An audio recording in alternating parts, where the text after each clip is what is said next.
You're listening to Zed Games, recorded live at 4ZZZ Studios and broadcast across Brisbane on 102.1 FM.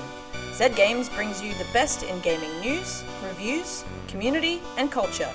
Want to reach out across the void? Text in on 0420 626 733. Happy Halloween!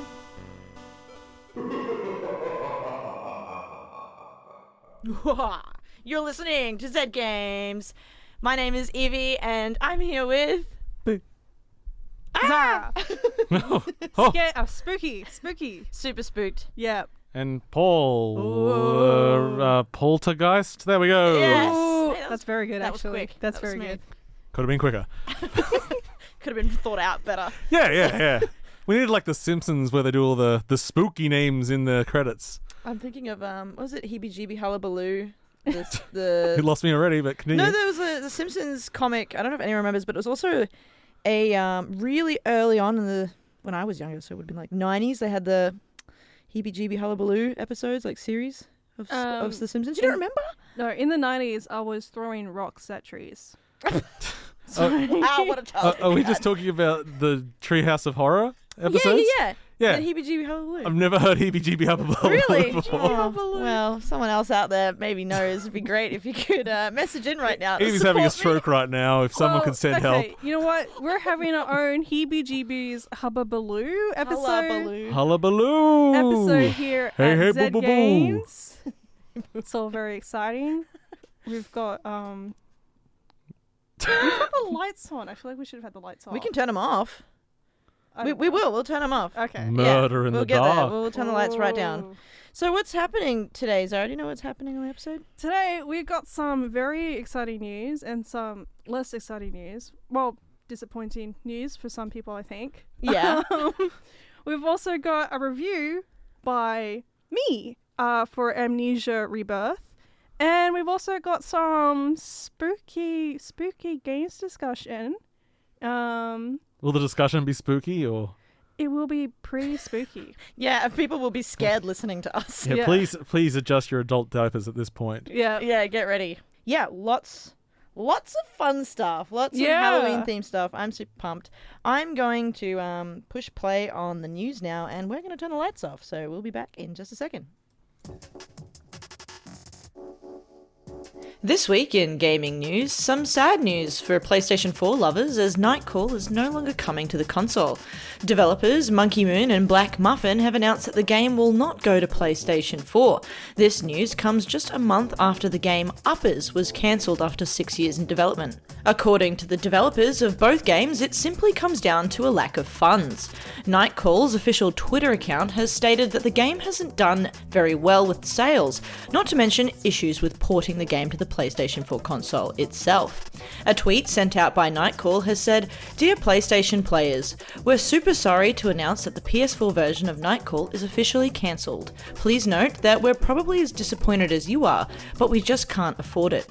Fortunately, Uppers will still be available to play for the PC, roughly around $40, should you be sad about either of these games not coming to the PlayStation 4.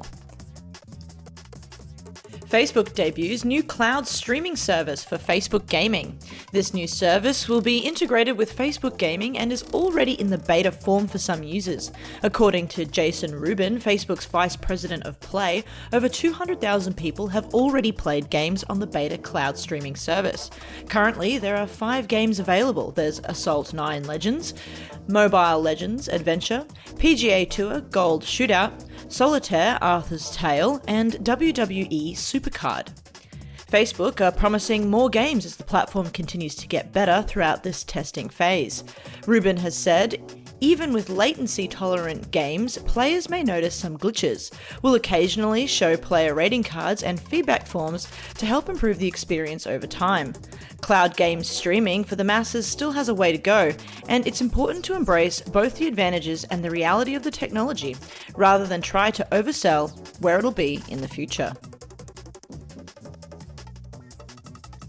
Features being cut from Cyberpunk 2077 ahead of launch and a 21-day delay. With the release of CD Projekt Red's most anticipated release of the year, Cyberpunk 2077, has had some big feature cuts after being delayed 3 times already. Actually, make that 4. Miles Toss, the senior level designer, has said, "Cutting features and scope is a very normal part of development. You can witness it so openly with our game because we happily give in to community wishes and show you that demo from 2018. Tost goes on to emphasise these feature cuts will only enhance the gameplay experience and that these cuts were hard decisions to make for the developers who truly love working on the game. There is a lot of speculation around this as these feature cuts come after not a month ago Cyberpunk 2077 received criticism for its staff working under strenuous working conditions, also known as crunch, leading up to the game's launch, that appeared to be enforced by the studio. Only time will tell how it all turns out after release, on the new release date, 10th of December. That's all this week in gaming news. Well, there you go. There's the week in gaming news. I'd just like to quickly shout out to Mr. Stalin. Thank you so much for understanding Heebie Jeebies Hullabaloo. Yes, it was a Simpsons book about Halloween. That's what I remember. It's not an episode. Or a comic. But I wasn't completely mad in saying it, so I feel reassured in my You seem pretty experience. mad. Or you two crossed over from the same universe. Oh, this is a Berenstein Bears situation, isn't it? Yep. I'm about to make That's real spooky. Ooh. You know what's real spooky, or more kind of sad, is crunch for any developer who has to work under those kind of conditions, especially with a AAA release like Cyberpunk 2077.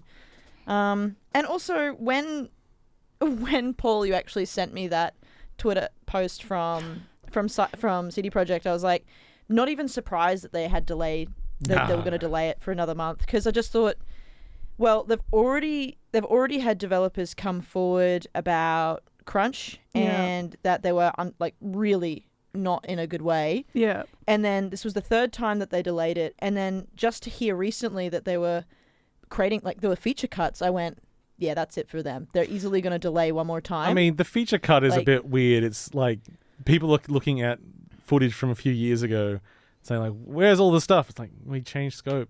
That's what things do. It's not like it's a recent cut. I can agree with that, except for I think they're having feature cuts this close to release. It makes me so anxious. They're not. Someone just put a story up about it. There are no feature cuts. Okay. It's like people are talking about wall running. It's like, yeah, they cut that like years ago. That's not a thing anymore. Yeah, they cut it because it changes how you do the level moonwalk? design. Yeah, that's not there either. Yeah. But yeah, it's not surprising. And crunch is such a hard thing because it's accepted so much, and it shouldn't be. It's not great. But also, it's very hard to avoid when you have a project that is being made up until release. Yeah. Like, films still crunch, but films are often in the can long before they actually come out, the release date. But basically, devs are working up until the day of release. So if you haven't got managers that timed it absolutely perfectly, then it's not good. Yeah. It is not good. And we perhaps need to be more flexible with like, oh yeah, a 3-week delay. It's 3 weeks. It's still coming this year. Yeah. Everyone's going to be fine. Maybe it misses a couple of birthdays or something, but... And I think change is... lots of people are trying to make this whole crunch situation change in the industry. But I also feel that people, the audience in general, and ourselves, of course, we need to be more patient when this happens.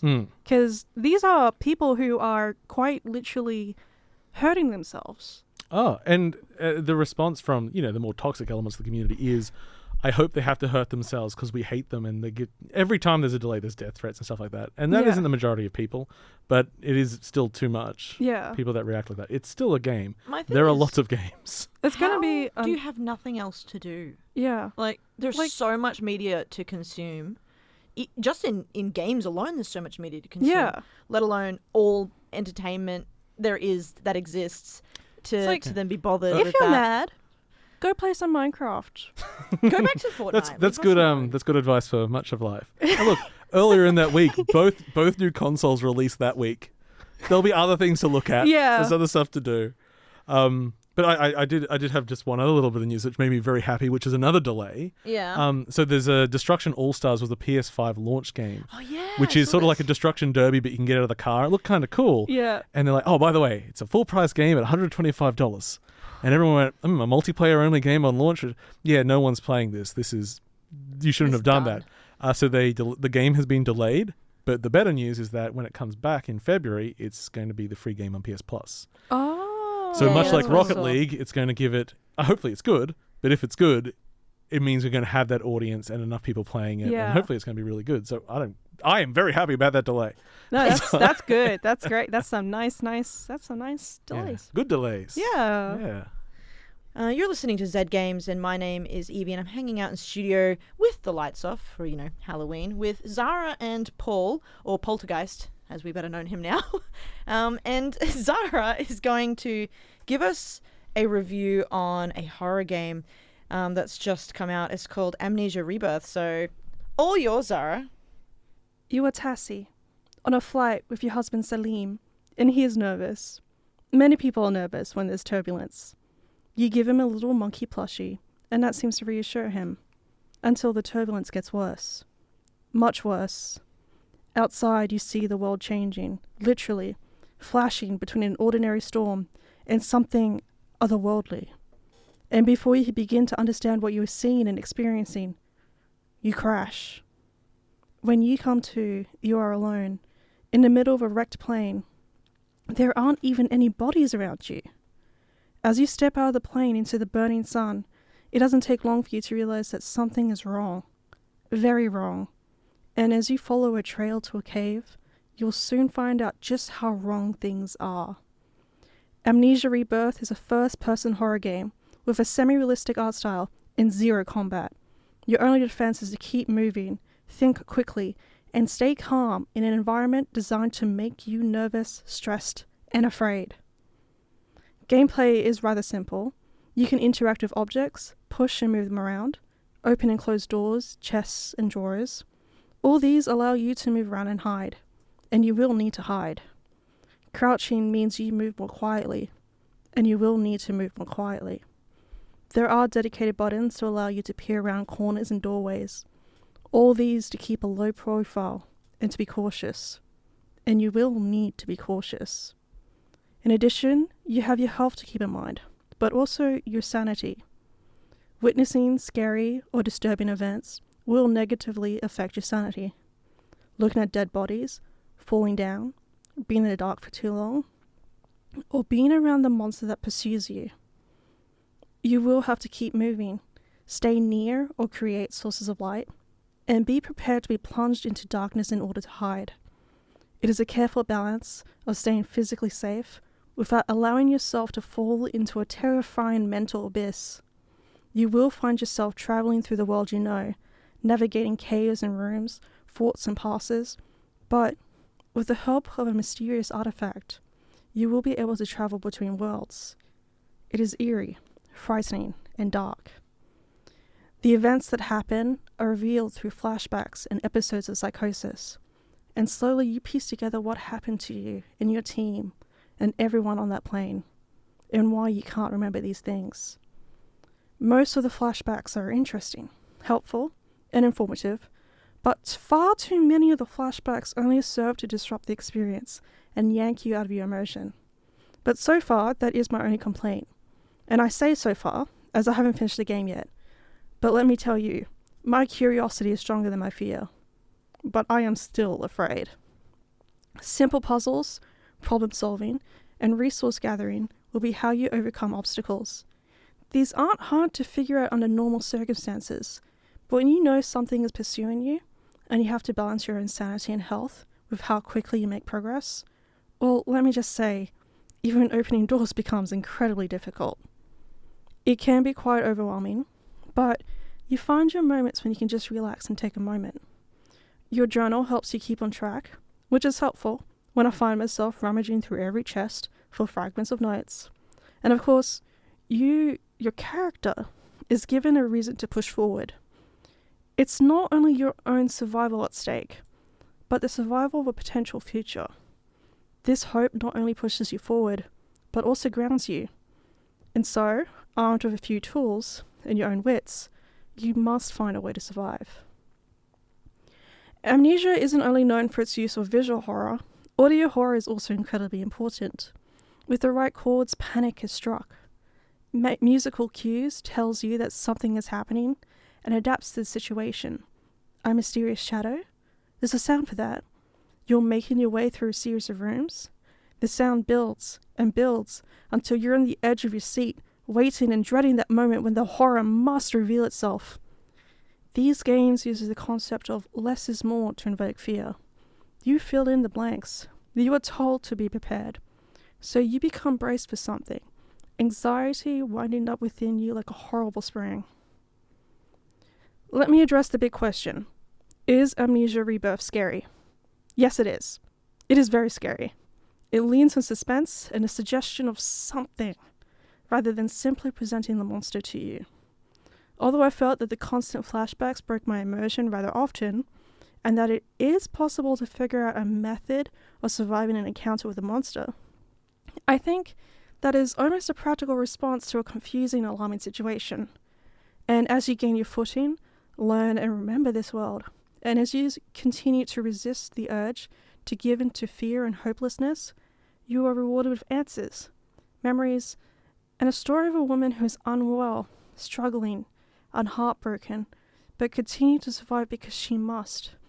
It has a lot of the traits I admire so much in these games, but it is not Amnesia the Dark Descent or A Machine for Pigs.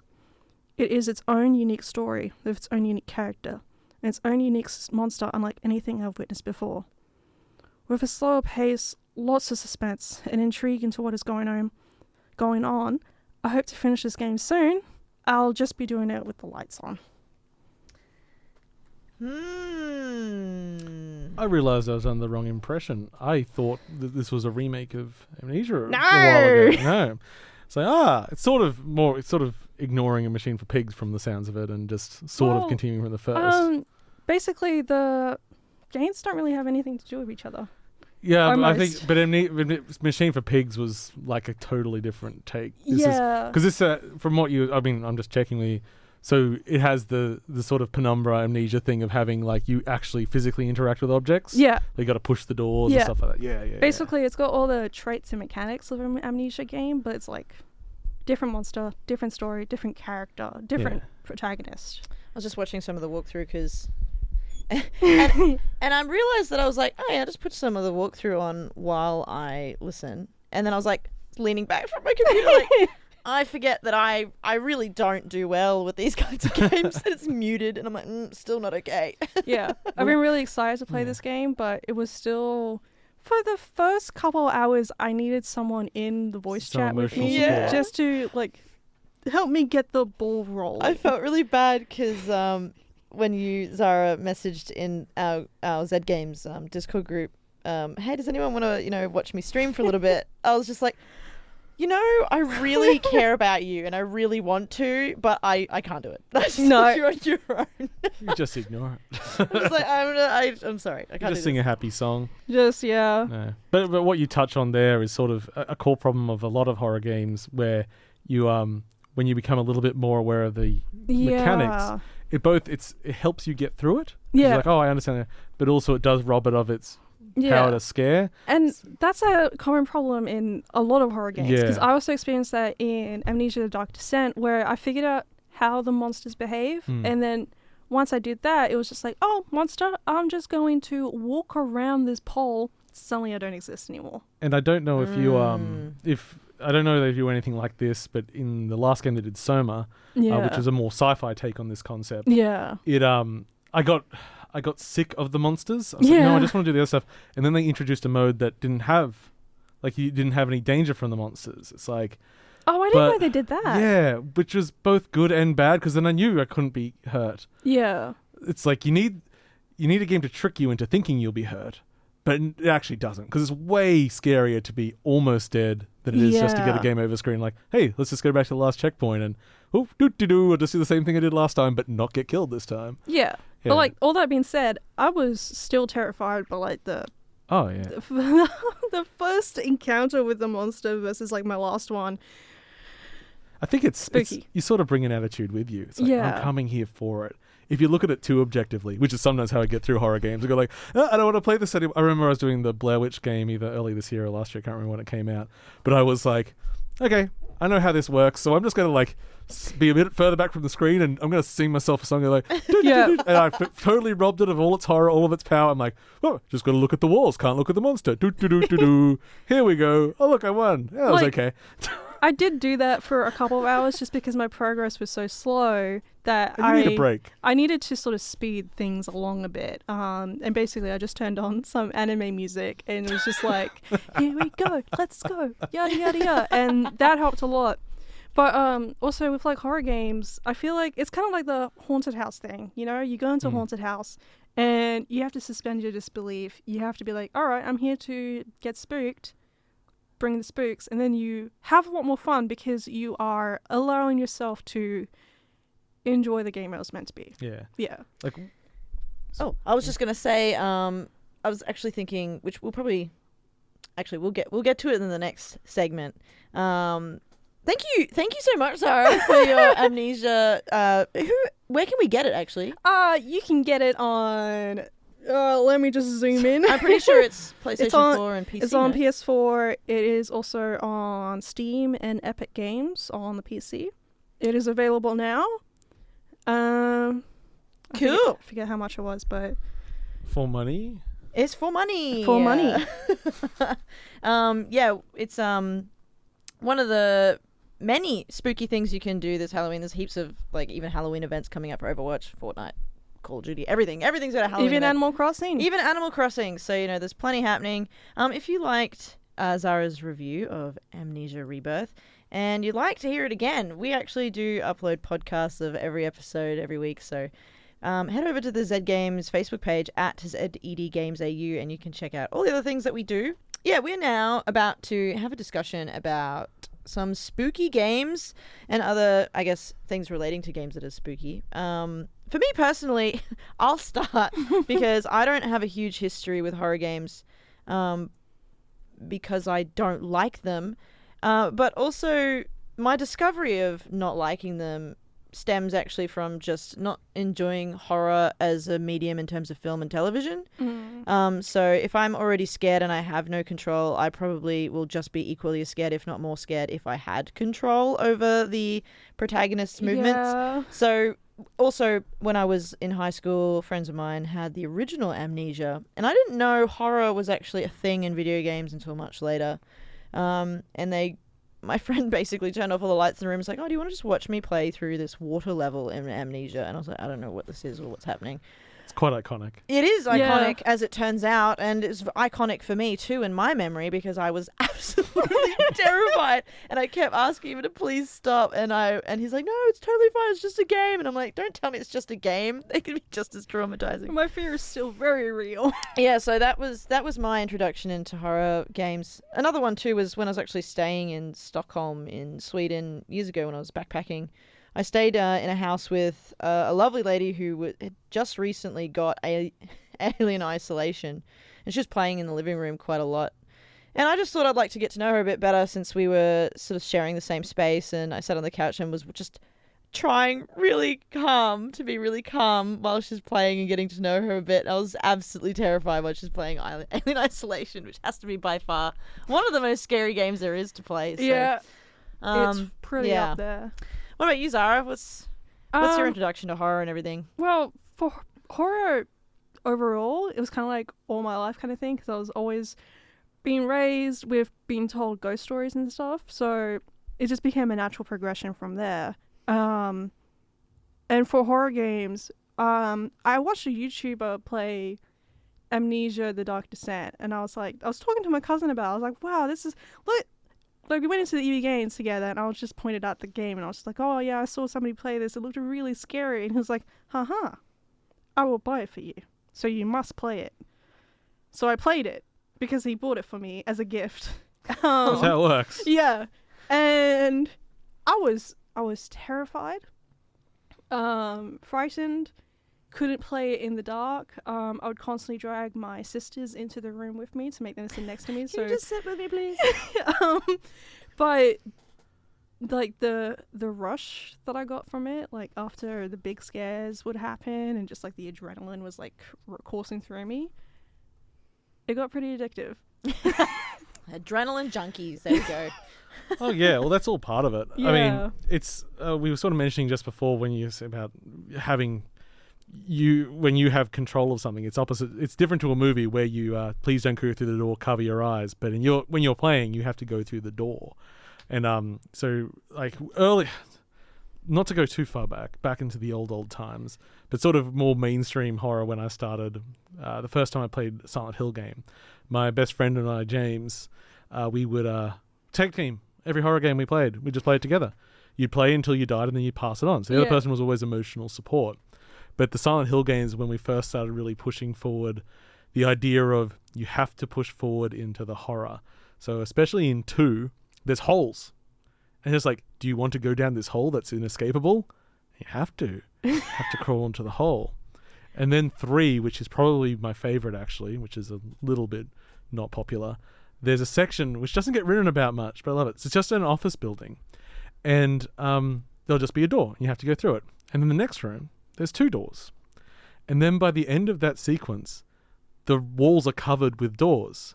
Because in horror, a door represents an unknowable thing on the other side, some sort of horror that could get you, whatever. So eventually you just, like, you can only open 1 or 2 doors in the room, but still it's a world of opportunity of horror around you. And it's a really subtle and really clever, like, play with that idea of you having agency as a player.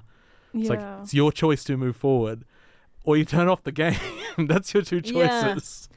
I mean, there's actually, because Alien Isolation is something that we sort of focused on, as well as PT, which was basically a trailer game. Playable teaser. Yeah, playable teaser, which didn't end up getting a real name. And it was an example game that we used when I was studying at SAE here in Brisbane for game mechanics, and we had to play through PT. And I actually, fortunately, wasn't there for that class. But horror games have this fantastic way, from a development point of view, of playing with the psychology of a player's mind, and that's exactly what they want to do. Why horror games are so successful, and why they're probably one of the most immersive thriller mediums you can create, is because it is that sense of agency, but also what you do as a developer or as a designer to thrill that player. And you can do that in multiple different ways. Like, I think at some point over the last year, I talked a little bit about Dead Space and how they use the sound of a train going through a tunnel really fast with that shrieking high sound. Yeah. Just that sound in itself is scary. So why don't you just play that sound at certain points when you open like a vacuum seal lock in Dead Space just to terrify you? There are a not lot of because sounds that happening. are very similar to the monster sounds in that game, which is, it's jump scares. It's cheap, but it works. It's very effective. That's the thing, right? It's very simple things. We're playing off of human biology as well, like what,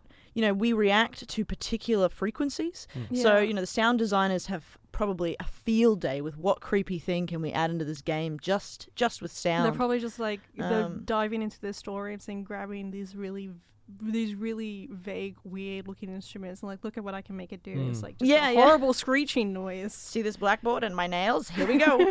But yeah, if you're interested in some cool stuff in relation to how the psychology of horror games works, there is actually AI and Games does this also, which is a YouTuber on the AI of Alien Isolation, which I highly recommend. Its YouTube video. I'll put it in the Zed Games Facebook page at Zed Games AU.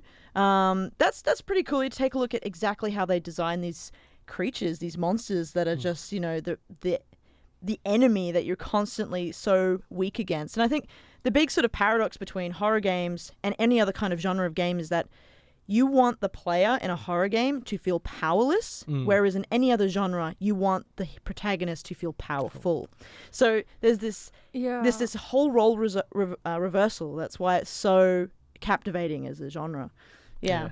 There's probably still the standout like historical game for like playing with ideas was Eternal Darkness on the GameCube, because that Silicon Knights made it, but it just had it was the first time we really started playing with these postmodern ideas where you're just going along and suddenly like the TV's volume thing would pop up and the volume would go down, or the TV would turn off, or the game would restart, or things like that. Things that are now kind of played around with a lot with sort of more postmodern horror. But that stuff still holds up. So the only thing that doesn't hold up is that no one's TV looks like that anymore. So it's like, hey, what's this weird archaic volume thing that's just popped up? That's not real. I mean, I still see that in some horror movie ads. Like there was one for The Nun a couple years ago when the ad would pop up and it would just kind of look like a normal scene, or I think it was just like a black screen, and it would make it look like that the volume was being lowered before the big jump scare happened. It's the old when someone's telling a ghost story and they get quieter and quieter. Yeah. And then they get you. And all the kids jump back and Ooh. Dad, not funny. I hate you, counselor.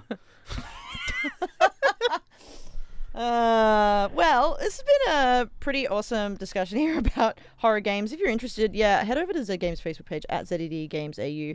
We'll post some stuff, some creepy stuff there for you to check out.